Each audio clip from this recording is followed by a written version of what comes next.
SER Podcast.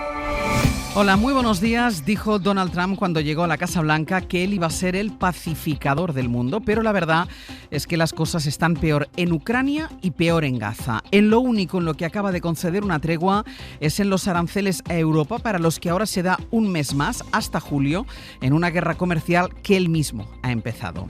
En lo demás, la situación tiende a empeorar. Esta madrugada el propio Trump ha llamado loco a Vladimir Putin después de que Rusia haya lanzado uno de los peores ataques contra Ucrania.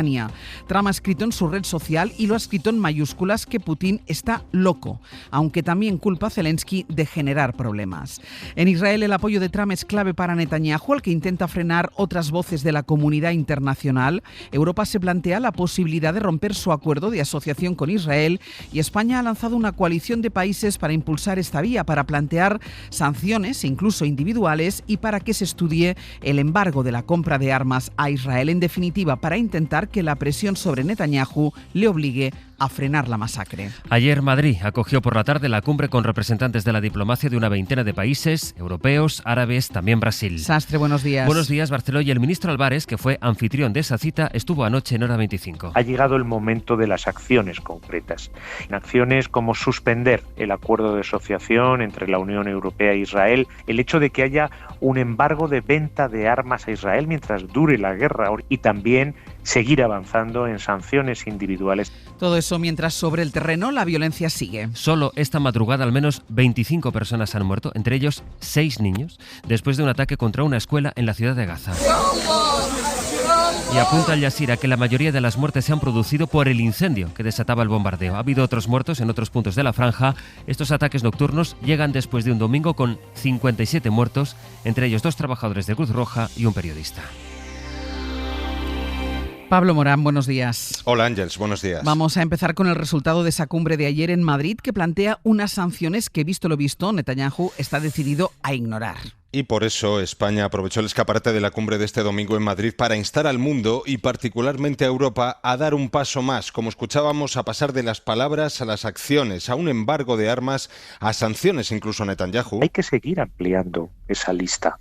No podemos permitir que haya personas frente a las cámaras de televisión que son completamente contrarios a los derechos humanos.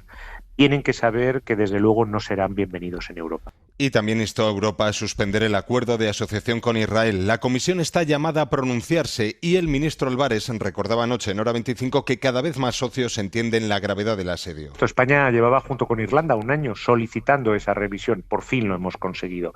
Éramos ya 17. Hay una muy amplia mayoría para ello. Y eso está, por supuesto, conmoviendo muchas conciencias y cambiando la opinión de muchos países. De momento Israel, como decís, sigue atacando con ese bombardeo a esa escuela refugio de la que hablabais. La ONG a la que ha encargado el reparto de la ayuda humanitaria acaba de anunciar esta mañana que empezarán a trabajar hoy mismo sobre el terreno. Su director dimitió anoche al considerar que esta organización no puede ceñirse a los principios humanitarios de humanidad, neutralidad e independencia. Pablo, gracias. A ti, hasta ahora. Las relaciones con Israel no pasan solo por la compra de material militar, que tanta polémica ha generado desde que les contamos en la SER la compra de millones de balas a ese país. Hoy les podemos hablar de la colaboración que buena parte de las universidades públicas españolas mantienen con universidades de Israel, a pesar de que la Conferencia de Rectores llamó el año pasado a paralizar esos vínculos. Sin embargo, y desde entonces, desde el año pasado, se ha aprobado más de 40 nuevos proyectos de colaboración. La Universidad de Oviedo comparte proyecto con una de las empresas de Israel líder en la fabricación de armamento. Laura Gutiérrez. Sí, un informe de la Red Universitaria por Palestina constata que un año después de que la CRUE llamara a romper estos convenios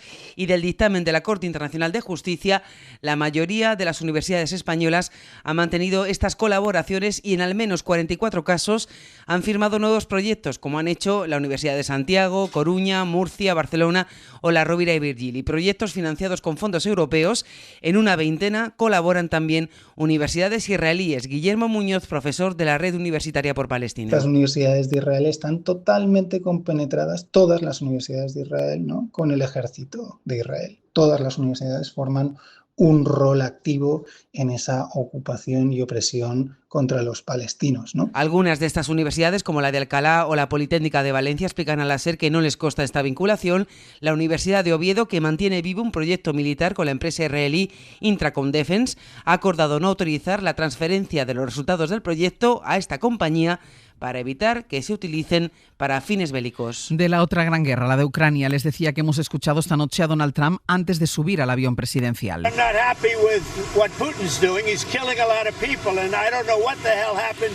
Y ha dicho que no está nada contento con Putin. Luego, en su red social, Trump ha llegado a llamar loco al presidente ruso después de que este fin de semana el ejército ruso haya lanzado bombardeos masivos contra Ucrania justo cuando Moscú y Kiev completaban el mayor intercambio de prisioneros de la guerra, Ángel. Trump endurece así sus críticas a Putin por seguir bombardeando a civiles en Ucrania. En un mensaje en su red social, Truth Social, dice que el ruso se ha vuelto loco y que está matando a mucha gente innecesariamente tras esos bombardeos del fin de semana. Siempre he tenido una muy buena relación con Putin, pero algo le ha pasado, señala el republicano en ese mensaje, en el que le lanza además una advertencia. Si quiere hacerse con toda Ucrania, va a provocar la caída de Rusia. En ese mensaje también tiene palabras contra el ucraniano Volodymyr Zelensky, a quien critica sobre todo su retórica. Todo lo que sale por su boca causa problemas y no me gusta. Y el otro gran anuncio, que veremos a las 9 cómo impacta en la apertura de las bolsas, Trump ha hablado también de aranceles.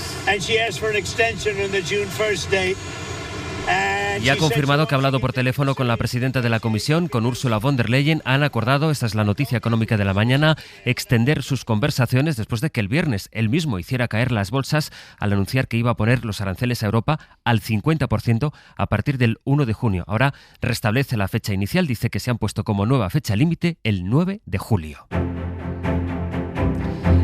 Aquí en España el lunes empieza con los efectos de la manifestación que ayer recorrió las calles de Madrid en defensa de la sanidad pública. ¡Sanidad pública y universal! ¡Sanidad! Unas 30.000 personas, según la delegación del Gobierno, 200.000 según los organizadores, se manifestaron en contra de la falta de médicos o en contra de las listas de espera. Y hubo un momento, cuando llegaron a las Cibeles, Silencio, por favor.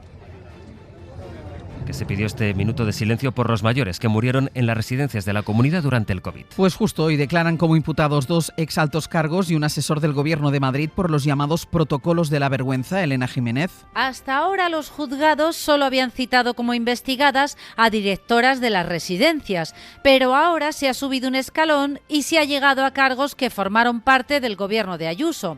Carlos Mur y Francisco Javier Martínez Peromingo, que estuvieron en la elaboración de los llamados protocolos de la vergüenza, y Antonio Burgueño, a quien el Gobierno de la Comunidad de Madrid le encargó el plan de choque que supuestamente iba a medicalizar las residencias. Las familias esperan que sirva para conocer quién dio la orden de aplicar los protocolos. Carmen López, de Marea de Residencias. Sabemos que al ser imputados no tienen necesidad de decir verdad, no tienen la obligación, pero esperamos que lo digan y que tiren del hilo para que llegara a los máximos responsables. Quieren saber cuál fue la implicación de Ayuso y del que fue su consejero de Sanidad.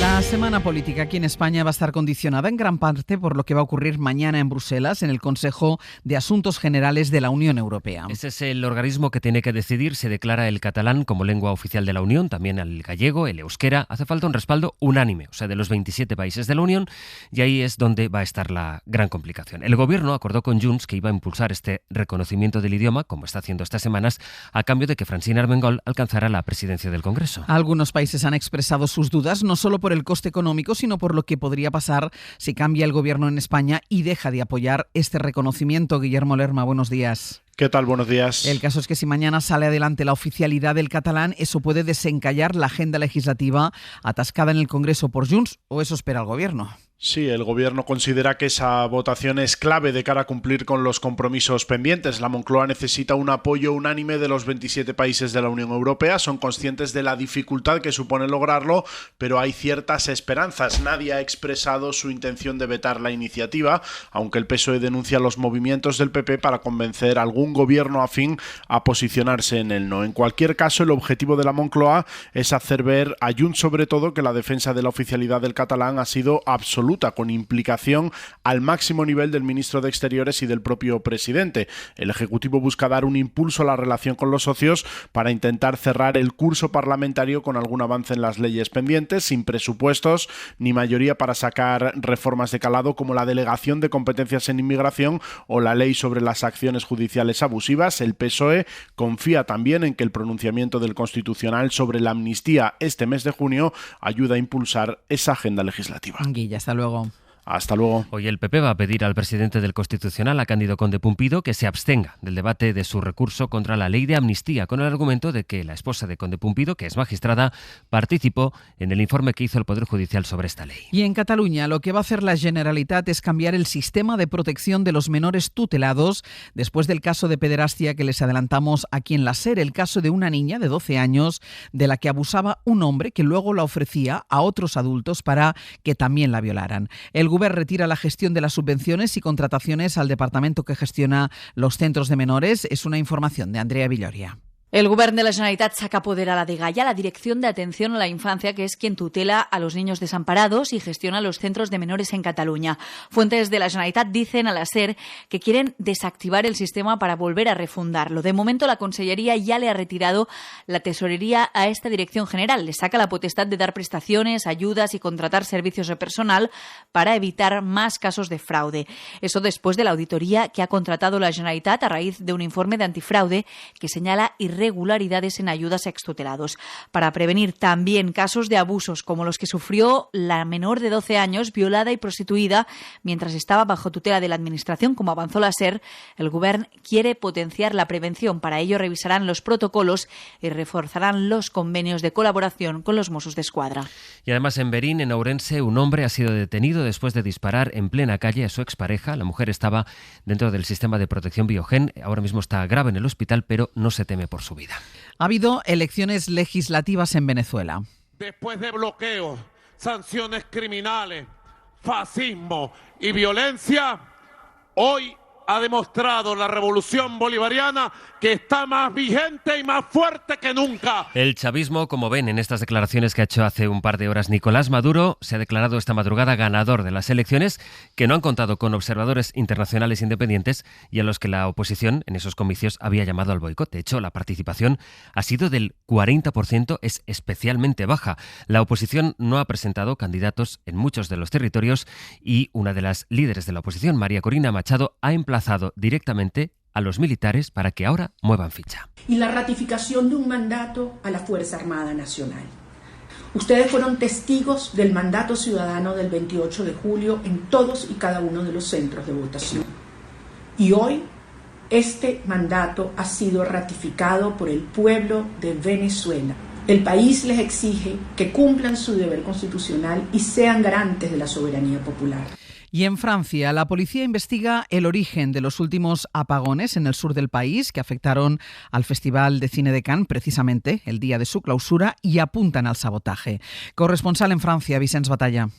Buenos días. Aunque dos grupos anarquistas reivindicaron este domingo los sabotajes a líneas eléctricas en la Costa Azul, el fiscal del caso no atribuyó aún autenticidad a esta reivindicación ni relacionó los cortes en Cannes y Niza. La madrugada del sábado al domingo, un puesto eléctrico en un barrio en el oeste de Niza fue incendiado y provocó cortes en la corriente en 45.000 hogares hasta las 6 de la mañana. El tranvía de la ciudad empezó a circular con retraso y el aeropuerto tuvo que ser realimentado para mantener el tráfico. Muchos de los asistentes al Festival de Cannes precisamente regresan a sus lugares de origen con aviones que parten de Niza. La noche del viernes al sábado fueron 160.000 los hogares afectados en Cannes por sendos sabotajes que provocaron un corte de electricidad que no se pudo restablecer completamente hasta la tarde, el día en que se celebraba la clausura del Festival de Cine. En una web antisistema francesa, dos bandas anarquistas reivindican esas acciones justificándolo por lo que consideran una ceremonia de clausura obscena al borde de un mar Mediterráneo, cementerio de refugiados. La Fiscalía dijo estar evaluando esta reivindicación, pero sin otorgarle aún validez. Y este dato, el número de aspirantes a ser maquinista de tren ha crecido hasta un 43% desde antes de la pandemia. Hay ya tantos aspirantes que superan las necesidades del sector a pesar de que muchos trayectos se han liberalizado y también ha crecido la demanda de empleo. Es una información de Edu Hernández. Buenos días. Buenos días. Desde 2019 hasta 2024 el número de personas que se presentan al examen de maquinista ha aumentado un 43%, pero el problema está en que los aspirantes que salen de las academias, unos 1.000 al año, respecto a lo que demandan las empresas, en especial Renfe, no se corresponde. Los sindicatos ponen el foco en las academias, que han pasado de 3 a 18 autorizadas en los últimos años. Diego Martín es el secretario general de Maquinistas SEMAF. Hacen una publicidad engañosa, intentan informar de que hay un pleno empleo en el sector cuando ya no se está produciendo. Y el relevo generacional, que está prácticamente completado, ha generado una bolsa de empleo que SEMAF espera que llegue a los 2.000 maquinistas maquinistas para este año. Me gasté más de 30.000 euros entre el curso, desplazamientos y que las plazas reales son muy pocas. Voces anónimas, como las de este maquinista con título pero sin trabajo, piden ajustar la oferta a la demanda y no vender expectativas que no se pueden cumplir. Y luego en el abierto vamos a hablar de vivienda, ahora que se cumplen 2 años desde que se aprobó la ley cuya eficacia defiende el Gobierno, porque asegura que donde se aplica han bajado los precios y en cambio el PP cree que la norma expulsa a los propietarios y reduce la oferta. Les estamos contando esta mañana que los jóvenes necesitarían de media 16 años de ahorro para poder afrontar la entrada de una hipoteca, según los datos de varios portales y también del Observatorio de la Juventud. Para no perderte ningún episodio, síguenos en la aplicación o la web de la SER, Podium Podcast o tu plataforma de audio favorita.